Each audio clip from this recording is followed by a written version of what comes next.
So on this side of the machine we have the hydraulic tank. Hydraulic tank has a fill cap here with a screen in it.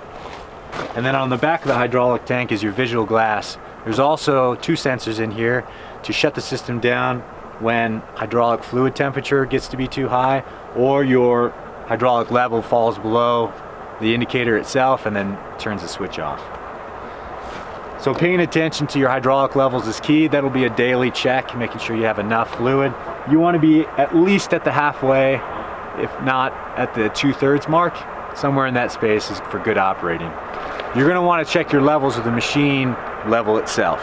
Ideally you have the primary conveyor nested in the transport position, all your outriggers sucked up, and that'll give you your best gauge on having enough hydraulic fluid. Additionally, we have the hydraulic cooler back here. As you're running the machine and it gets up to temperature, it'd just be a good practice on a warm day to come back here and make sure that fan is coming on and cycling as it should, regulating the temperature of the hydraulic fluid itself.